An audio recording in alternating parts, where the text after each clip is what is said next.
19 ساڵ پێش ئێستا دەسەڵاتی ڕژەمی بەعەس بە یەکجاری لە عێراق کۆتایی پێهێنرا.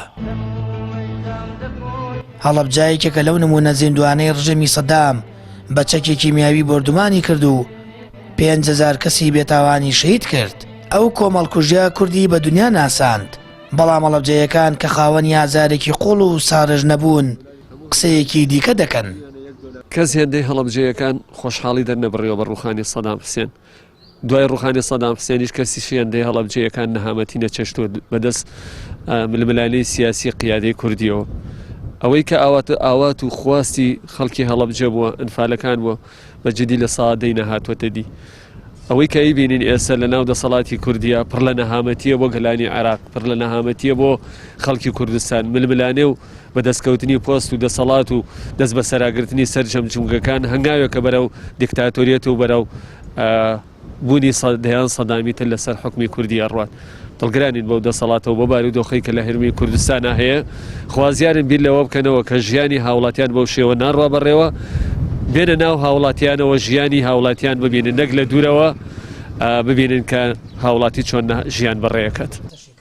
کە سوکاری شەهیدانی کیمیایی بارانەکە دەڵێن پاش ڕوخانی سەدام و ڕژێمەکەی لەلایەن حکوومەتی هەرێم و بەغداوە قەرەبووی قوربانیەکانیان نەکراوەتەوە، بەپێی پێویست ئاوڕ لە شارەکەیان نەدراوەتەوە.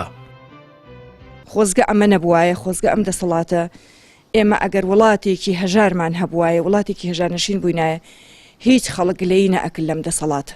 بەڵام بەداخەوە وڵاتێکی دەوڵەمەند پڕ لە نەوت، پڕ لە گازی سروشتی، پڕ لە غاز، بەداخەوە کە ئەو خەڵکە بەو شێوەیە برسی ئەکرێت و ئەو تاوانەی بەرامبەرەکری عنی بەخوا باوەڕم پێ بکە ئەم تاوانە کەمتر نییە لەو تاوانانەی کە ڕژێمی بەعس کردی. توانم بڵێم ئەو کۆمپانیانی کە چەکیان بە عێراق فرۆشتووە کاتی خۆی، ئەمانە زۆربەیان ئەوانە خۆیان پارێزەریان گرتووە، ناتوانن حەشای لێ بکەن کە شتێکی وانێ، بەڵگە دوکومنتێکی زۆر لە بەردەسایە لەبەردەم ئەو کۆمپانیا توانێت قەرەبوویەکی باش بۆ ئەو خەڵکە بکاتەوە. بەڵام بەداخەوە نە لە پەرلەمانی کوردستان، نە لە هەرێمی کوردستان و لایەن ڕژێمی عێراقیشەوە کە کاتی خۆی ڕووخاوە، ئەمانە میراتگیری ئەو حکوومەتەن.